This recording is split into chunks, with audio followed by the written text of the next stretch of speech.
এই মুহূর্তে আপনারা যারা আমার এই ভিডিওটি দেখছেন তাদের সবাইকে স্বাগত। আজকে আমি যে বিষয়টি নিয়ে আপনাদের সাথে আলোচনা করব বা যে বিষয়টি আপনাদের সাথে শেয়ার করব সেই বিষয়টি হচ্ছে একজন ইউনূস সাহেব কেন, এরকম 10 জন ইউনূস সাহেবও যদি ক্ষমতায় থাকে তবুও আমরা যেরকম বাংলাদেশের পরিবর্তন চাচ্ছি বা আমরা যেরকম বাংলাদেশের সংস্কার চাচ্ছি এরকম সংস্কার বা পরিবর্তন কোনোটি সম্ভব নয় যতক্ষণ না পর্যন্ত আমরা বাংলাদেশের যারা জনগণ আছি তারা আমরা আমাদের স্বভাবের পরিবর্তন না করছি।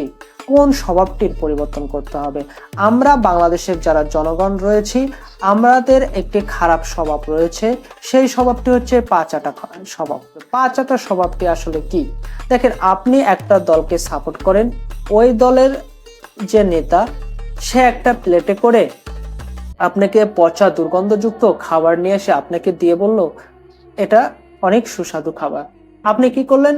ওই পচা দুর্গন্ধযুক্ত খাবারটাকে সুস্বাদু খাবার হিসেবে চেটে খেয়ে নিলেন, কিন্তু আপনি একবারও বললেন না যে এটা তো পচা দুর্গন্ধযুক্ত খাবার, এই খাবারটা তো খাওয়ার উপযোগী না।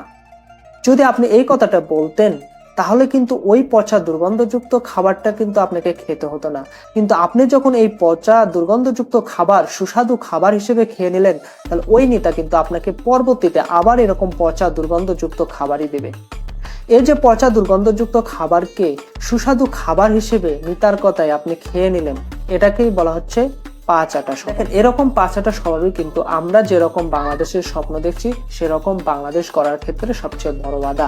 আপনি যে কোনো দলকে সাপোর্ট করতে পারেন, যে কোনো দলকে ভালো লাগতে পারে, কিন্তু একটা বিষয়ে আমরা যারা বাংলাদেশের জনগণ রয়েছি তাদের একটা বিষয়ে পরিষ্কার থাকতে হবে, সেটা হচ্ছে আপনি যে দলেরই সাপোর্ট করেন না কেন সেই দল যদি কোনো অন্যায় করে, সেই দলের নেতা যদি কোনো অন্যায় করে, তাহলে সেই অন্যায়ের সমালোচনা করা এবং আপনি ওই দলের সাপোর্টার হিসেবে সবার আগে ওই অন্যায়ের বিরুদ্ধে কথা বলা, প্রতিবাদ করা। যদি এই স্বভাব আমরা বাংলাদেশের জনগণ আমাদের নিজেদের মধ্যে ধারণ করতে পারি তাহলে আমরা যেরকম বাংলাদেশের স্বপ্ন দেখি আশা করি সেই স্বপ্নটা আগামীতে বা ভবিষ্যতে পূরণ হবে। কিন্তু আমরা আমাদের এই স্বভাবটা যদি পরিবর্তন না করতে পারি তাহলে একজন ইউনূস কেন, এরকম 10 জন ইউনূসও যদি বাংলাদেশের ক্ষমতায় থাকে তাহলে আমরা আমাদের যেরকম বাংলাদেশের স্বপ্ন দেখি সেরকম বাংলাদেশ কখনোই গড়ে তুলতে পারবো না।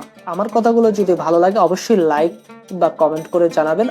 আপনার যদি কোনো ব্যক্তিগত মতামত থাকে তা জানাতে পারেন। ধন্যবাদ।